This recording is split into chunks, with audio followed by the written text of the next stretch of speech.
Ang isang tunay na ama ay pangarap para sa kanyang pamilya. Hindi ito nakukontento nung ngayon lang, nung may nakakain lang, sumasala lang. No! He looks beyond yung kinabukasan ng kanyang mga anak at gagawin niya ito upang ito ay matupad. Gagawin niya ang lahat. Siguro po ay napanood niyo na yung video ito.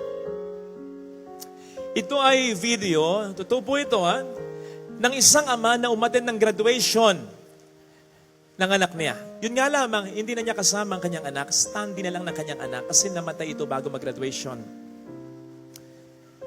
Ayon sa kanya sa interview, ginawa niya yun upang masigurado talaga, at least sa isip at sa puso niya, na nakapagtapos ang anak niya.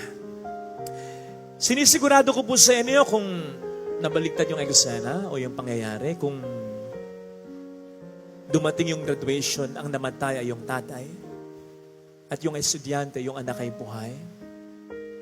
Hindi man maisip ng anak na ipagpagawa ng standee ang kanyang tatay, hindi aakyat ng stage ang anak ng nag-iisa. Sinisigurado ko sa inyo, sa di nakikitang pamamaraan, kakasama niya ang kaluluwa espiritu ng kanyang tatay.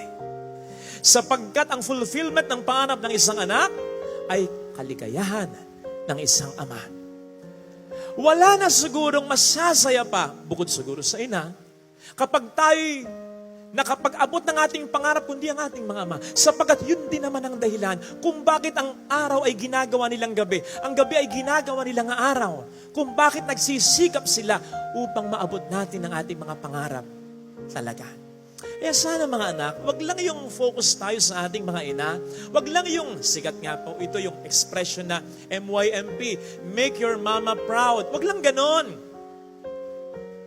MYPP rin, make your papa proud.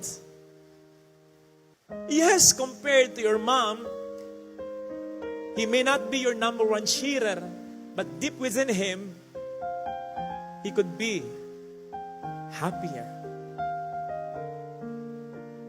Tama kung minsan, kung kinakailangan magkaroon ng kamay na bakal. Pero yung kamay na bakal na yan, pang disiplina, hindi pampambo yan.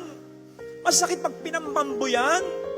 Tama kung minsan kinakailangan maging stricto, pero wag mong kakalimutang pairalin pa rin ang iyong pagiging ama. Yung ama, yung pagiging ama, not in a sense na ayaw magkamali ang anak, ama. Sapagkat magkakamali talaga. Kundi ama in a sense na ayaw mawala ang anak. At yung anak ay mawawala if you will give up. Tandaan mo na kahit yung pagiging disiplinado mo, mapagdisiplina ng wala ng dahilan, yung wala ng katuwiran, may also be a form of giving up. At pag ganun po, pwedeng mawala din ang iyong anak. Naka-experience na po ba kayo nung kahit pagkahigpit ng hawak niyo sa buhangin, nakukuha niyo ba? Hindi, nawawala din. Mentras hinihigpitan mo, mas nawawala. Ganon ang paggamit ng kamay na bakal nang wala sa katwiran. It's also a form of giving up sapagkat mas madaling gawin yan kaya sa maghintay sa anak. In connection with this, yung pangatlo, yung detalye na ilang beses na sinabi ng ama patungkol sa kanyang alibughang anak, namatay ng anak kong ito, ngunit muling nabuhay. Nawala ng anak kong ito, ngunit natagpuan. Ibig sabihin noon, sa madaling salita, ang daming ginawang pagkakasala ng anak ko, pero hindi ako mag-focus sa mga maling ginawa niya na napakarami na, kundi sa kahit konti, sa kahit isang ginawa niyang mabuti, at least bumalik siya. At may intensyon siya ngayong makapagbago pa. Yun ang bibigyan ko ng halaga. Focus on the positive rather than on the negative. Unfortunately, many fathers nowadays criticize the bad a lot more than they compliment the good about their child. Ang daming mga pinasa, ang tataas ng grade. Yung kaya sa isang asignatura, 74 naman point something, muntik nang nakapasa. Ang daming ipinasa, yun lang ang bagay sa kanya. Yun ang ipamumukha mo sa ito. No. Ang daming ginagawang mabuti na parang hindi mo nakikita, pero minsan may ginawang mali. Bukas na bukas ang iyong mga mata. Ang tagal mong magalit. Pero kung umuri ka naman, mag-affirm ka naman, sasaglit. Tinatandaan mo, tinititigan mo yung kanilang mga kamalian. Pero yung mga kabutihan, aksidenteng nasusulyapan mo lang. At kay bilis mong makalimutan, wag naman.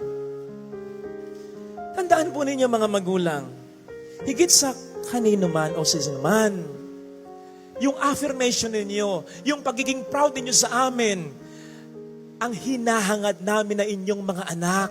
Gusto namin napapangiti kayo. Nung bata kami, pinagko-close open nyo kami. Close open, close up, ala.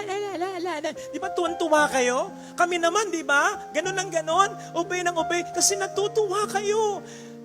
I'd like to think na gusto na namin noon yun, ganun pa yun, yung napapatawa kayo. And I think hindi yun nagbabago. Hanggang sa pagiging adult namin, gusto namin, ang unang napapahanga at ang unang nagiging proud sa amin ay kayo. Yun bang umingiti kayo na aming mga magulang at alam namin sa puso't isipan namin na kami ang dahilan ng pagngiti nyo. Lalo tigit ang pagngiti ng isang ama na kung umiti, parang minsan lang.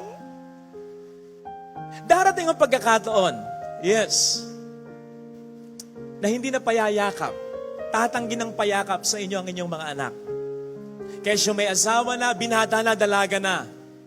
Pero sinisigurado ko po sa inyo, dumating man yung pagkakataong yun, kung ngayon pa lang nagagawa nyo na kahit paminsan-minsan yun, dumating man yung pagkakataon na hindi na sila payakap, darating at darating din naman yung pagkakataon na mamimiss nila ang inyong yakap. Lalong-lalo na kapag nagkaproblema na yan sa buhay, sa asawa nila, sa anak nila, mamimiss nila ang yakap ng kanyang mga magulang, maging ng kanyang ama. Because we will never outgrow our need for a father's love. Pupwedeng sabihin mo at maintindihan din naman ng ibang tao na hindi ka ganong tipo, hindi ka expressive, hindi ka showy, hindi ka thoughtful.